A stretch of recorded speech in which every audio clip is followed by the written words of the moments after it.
What's going on, Bulls fans? Welcome to another episode of Chicago Bulls Central, your number one spot for everything Chicago Bulls related. On today's episode, we'll be going back into the mailbag. We'll be talking about Lonzo Ball's injury history and if it's something we should be worried about going forward. There's been some communication in the Bulls community as, do we have another Derrick Rose situation? Some people have even compared it to Brandon Roy. We'll get into all that and more on today's Chicago Bulls Central.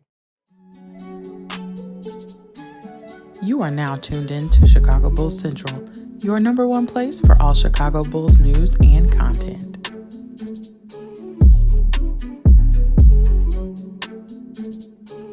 All right, Bulls fans. So this Lonzo Ball news, as much as, kind of maybe expected it, had some optimism with, like a KC Johnson comment and things like that. And it's kind of really been throughout the summer up and down as far as like we get one piece of good news, one piece of bad news. And after we got the news that Lonzo Ball is probably definitely not going to be ready by the start of training camp and by the start of the regular NBA season. Now, is there a chance that it could take a turn and all of a sudden Lonzo Ball is ready? Yes, there is a chance of that, right? I'm not going to put a percentage on it. I do think it's more likely than not, though, that at this point, we're going to be starting the season off without Lonzo Ball. Now, that has naturally turned the conversation towards looking at Lonzo Ball's durability over the course of his NBA career. The fact that the most amount of games he ever played in one season was 81% of the available games, and that was even on a shortened NBA season.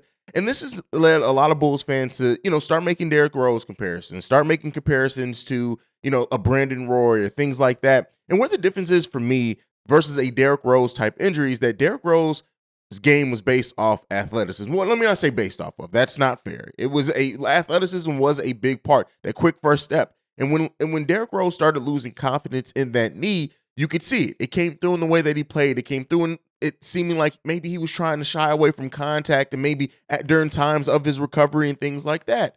But there's a key difference in what Derrick Rose had versus Lonzo Ball.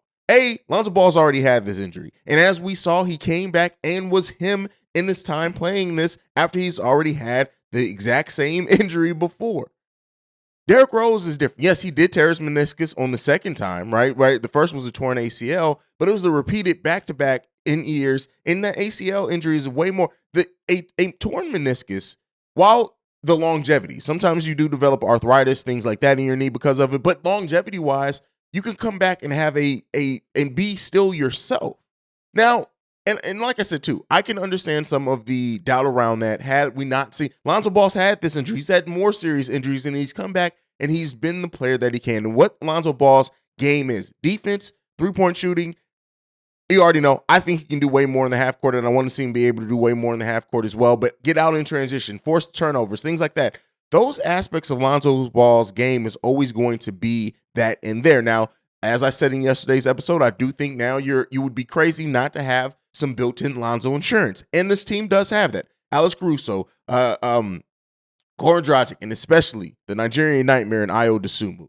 So you have that already built into your roster. Now, the problem was last season is that Caruso and Lonzo went down basically around the same time, and we missed them basically the same amount of games. And even when Caruso did come back, he was not himself.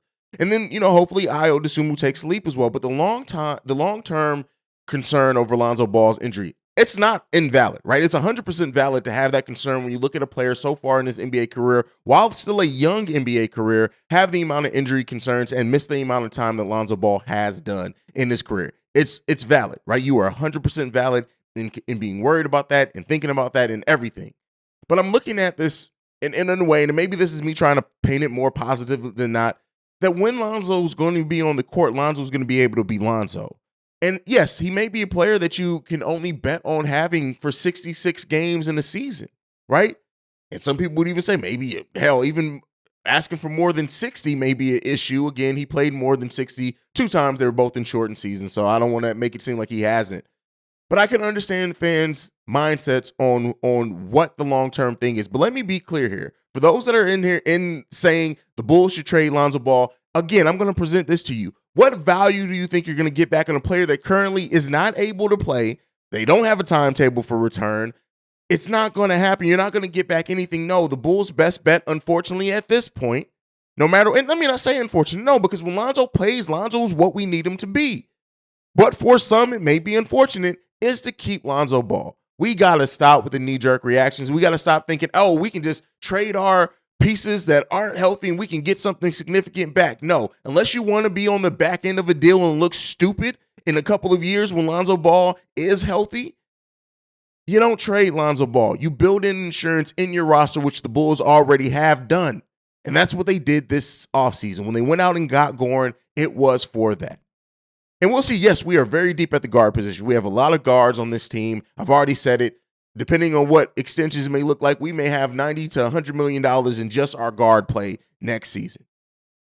But with that being said, yeah, it sucks that Lonzo isn't going to be healthy and there's a chance he may miss the start of the season. Yeah, it sucks that we don't know an exact return date. Yeah, it sucks that we validly, as Bulls fans, have some long-term concerns with Lonzo Ball's overall health and ability to be on the floor. Yes, it sucks to be in that position, but let's calm down, right? Let's not get into the Derrick Rose comparisons. Let's not get into let's just trade him and send him away. Let's not do that. Let's wait and see what happens with this. Yes, the meniscus injury, the bone bruise, it's all weird. Like, I don't want to take away. This whole situation with Lonzo Ball has been weird. It's been strange. It's been conflicting at times. It's been everything under the sun.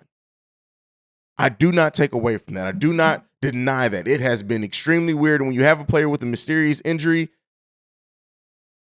it hurts. But yeah, it's gonna be a huge concern. You're gonna naturally be more worried and bothered, right? There are some Bulls fans that are absolutely upset at this, not just because of Lonzo being injured, right? There's some rabid fans that are gonna be mad because a player gets hurt, like it's in their control. But I think a lot of times, like the way that the Bulls have communicated to this injury, the kind of secrecy around it has frustrated some fans, and I understand that. But like I said, let's just calm down. We'll see how this Lonzo thing ends up shaking out long term, and we'll get into it. But all right, let's move on from that. We have a voicemail today. This one is from Marcus. Hey, what's up, Haize? It's your boy Marcus coming at you with a new voicemail. So I wanted to talk about just the impact of Lonzo Ball's injury to the Bulls. So I remember I think it was the last voicemail, one of the other voicemails I left. I was very optimistic about how I think the Bulls should play, as far as them being a top team, top playoff team. But honestly, since over the last 2 weeks, there's been a lot going on in the league as far as like Donovan Mitchell being traded and Lonzo Ball getting injured and just players being moved and stuff like that. So I had to really think about it. And when Lonzo Ball got injured, I really believe that brought the Bulls from being a top team to even falling into the play-in tournament. What do you think? Do you think that the Bulls could possibly be a play-in team this year? Do you think that it's a real possibility that Lonzo Ball, even though he's out for his training camp and the first part of the season, do you think that it could be a lingering injury that carries all the way over into further into next season? I just want to hear your thoughts on that. What do you think? How do you think the Bulls will look going into the season without Lonzo Ball? And do you think that it's a real possibility that they will be a play-in team? I believe they will be a play-in team, but I just want to know what you think. What's your thoughts on that? Peace out. All right, so Marcus asked the question that a lot of Bulls fans are having right now. With the improvement that teams have made in the Eastern Conference, where do the Bulls sit? Are the Bulls going to be a playing team? And I've kind of done this a little bit before, but looking at the teams that improved significantly this offseason, the Atlanta Hawks made a lot of moves. The Cleveland Cavaliers have made moves as well. I don't want to take away from that. My hate with Cleveland aside. And then you also have the New York Knicks, who made a big signing in Jalen Brunson. They've re-signed R.J. Barrett, and we'll see if they do anything on the trade market. But yeah, there have been teams in the East that have gotten better. And then some of the teams already, like the Miami Heat, I don't think they've necessarily gotten better. It's kind of even. The Boston Celtics, yes, they definitely improved that roster. The Milwaukee Bucks have as well. And then the Philadelphia 76ers, and those are the teams that are clearly above and were above the Bulls last season. You also got the Toronto Raptors, Chicago Bulls, Brooklyn Nets, Atlanta Hawks, Cleveland Cavaliers, and Charlotte Hornets. New York Knicks, if you want to throw it in there, that makes 11 of the top teams in the Eastern Conference are going to be battling over 10 positions. And yes, there's going to be a team that falls down to being the play-in team. Last season, the Brooklyn Nets, for example, were in the play-in tournament. They were the 7th seed, though, but because of everything going on there, we'll see how it happens with this. But they call me crazy, call me C-Red, call me all anything that you want. I'm not worried about it. Like the thing that I think, the Bulls have anywhere of being between the 4th and the 6th seed, maybe the 7th seed in the Eastern Conference. Do I worry about the Bulls being the 9th or 10th seed, just strictly play-in teams? No, I'm not. Because why? And I've said this before, why the Atlanta Hawks did improve. Make no mistake about it. Adding DeJounte Murray to that team is a significant improvement, adding talent, but we got to see how it comes together. And that's the thing that happens too much with fans in sports in general, right? They react too much so they on the paper. We know if you've been watching sports long enough, there's always a team that adds some talent or makes some moves that the moves don't just quite work out the way that they're going to. And while the Atlanta Hawks did make a good move, and it made them significantly better, it still did not make them better than a fully healthy Chicago Bulls team. It just did not. People doubt the Chicago Bulls. And like I said in yesterday's episode, I understand it because of the way that they played in the latter half of the season, the way that they performed on national TV, the way they performed against the top teams in the league, regardless of whatever reason you want to give to that. But no, this team is not a play-in team. The Atlanta Hawks are not better than a fully healthy and even, I think, missing a Lonzo Ball Chicago Bulls. Now we have to see, again, that's not taking into consideration leaps. Patrick Williams, Ayo Dosunmu, Kobe White, what it does the Rook end up giving us in Dalen Terry? Well, how big do our acquisitions of Goran Dragic and Andre Drummond, who I think is going to have a bigger impact than some people are giving it credit for, how does it actually work out for the Chicago Bulls? The Bulls went out and added some things that they needed. Did they add the shot blocking? Because again, people say rim protection, but they really just mean shot blocking that we thought that they could have or that they were going to add? No, but they added a solid defender coming off the bench, and even if you don't believe in his defense, because it's not always consistent, a player that is going to get you extra possessions with the way that they rebound the ball in Andre Drummond. The Toronto Raptors, that's going to be an interesting battle as it was last season every time we played them, and I do think that they're a team that can flip-flop just depending on how some things fall for them. The Brooklyn Nets have tons of talent. When any team that has KD, Kyrie Irving, we'll see what Ben Simmons ends up giving them, and they got a nice haul back for Harden as well in the team. They have a lot of talent still on the team, but you have to see it. Even adding TJ Warren, right? We don't know exactly what TJ Warren is going to be after missing that much time, and I think some Bulls fans are putting too much on that, and even when they wanted him to sign here, of what a player that missed that much time significantly can do. There are not a lot of players. People go right to Klay Thompson, but we know TJ Warren was never on Klay Thompson's level. So even Klay Thompson coming down a notch or two, as we did see in the playoffs, still gives you quite a bit because of he's a higher caliber player. But a player of TJ Warren's caliber, who is a high-level role player on most NBA teams, after being gone that long, typically don't come back and are the same exact player. So we got to see the impact there, right? He could be another Paul Millsap for them last season. So I'm looking at the Brooklyn Nets. Yes, they can be better than Chicago Bulls, but the shitstorm that team and that organization is, I'm not ready to bet on it yet. The Cleveland Cavaliers. I've been very vocal on my thoughts on the Cavs. Yes, they added Donovan Mitchell. Yes, he's a hell of a talent. Yes, could I be overlooking it, and could they seamlessly fit together much like DeMar and Zach and the fit concerns there and how that team came off fire? Yes, there's a possibility of that.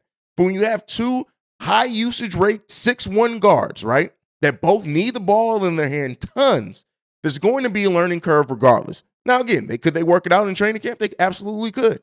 But there's going to be a learning curve. And then I still doubt the defensive ability of that. Isaac Okoro, Jared Allen, Mobley are going to have to be almost A1, all three of them defensively, to overcome the defensive liability, even with Donovan Mitchell's wingspan, that backcourt is going to have. And I do trust, even with an Ayo Dosunmu backcourt with Zach LaVine over Lonzo Ball, I still trust that, not just because of the size, but because of the balance and versatility of that over Cleveland Cavaliers backcourt. The Cleveland Cavaliers are going to be improved. They're going to make it very interesting in the Eastern Conference, but I'm not coming in and just giving them because they have a shiny new toy. Guess what? Most of the teams that Bulls fans are now clamoring over their moves did not make as many moves as the Chicago Bulls last season. You don't have to win every single offseason to be able to add to your team, and that's what some basketball fans think about their teams. And then the New York Knicks last year finished 37-45. They added Jalen Brunson. They're going to have also a small backcourt. But again, I'm looking at the Knicks and saying, hey, that's a team that's probably going to win 44 games. I'm sorry. And you know what? Let me not even apologize. The way the Bulls' health rocked the team last season, outside like Lonzo Ball, Zach, even though he didn't miss tons of games with that knee injury, the fact that he was not the same player. If you watch basketball, he was not nearly the same player he was. What he was before that season was an all-star. What he was after that knee injury was not quite the same. DeMar DeRozan's game is, as we've said, can age very well, and I don't necessarily see him coming off a huge step down. Nikola Vucevic, maybe another year in that role, continuity being the thing, the coaching staff utilizing him a little bit better. You can get more out of Nikola Vucevic. I still like the Bulls over these other rosters, so no, I'm not willing to say that the Chicago Bulls are going to be a playing team. Now, if the season does start and we see some things and things change, hey, with new information, things should change. But I have full confidence in the Chicago Bulls team with their ability, and I don't think that those other teams that made moves are going to be better than a healthy Chicago Bulls team. Health is our biggest question. And then even outside of the health, okay, Lonzo is not going to be healthy. Everybody else is. What leaps do people take? What year, another year of being together, what improvements does the coaching staff make in the way that they run their offensive schemes? There's a lot still on this team. You can doubt the Chicago Bulls roster, but I'm not. And that's where I'm going to end today's episode. Let me know what you guys think on it down below. On a rising competitive East, where do you think the Bulls are going to sit with everything when it's all said and done? Let me know all that down below. Make sure you're following the show at Bulls Central Pod. You can send us any feedback, questions, comments, concerns, bullscentralpod@gmail.com. Lastly, if you want to leave a text and or voicemail, the number to do so, 773-270-2799. We're the number one spot for everything Chicago Bulls related because of you guys. And like I like to end every episode on, go Bulls. Love you guys. Peace, y'all. This has been a presentation of the Break Media.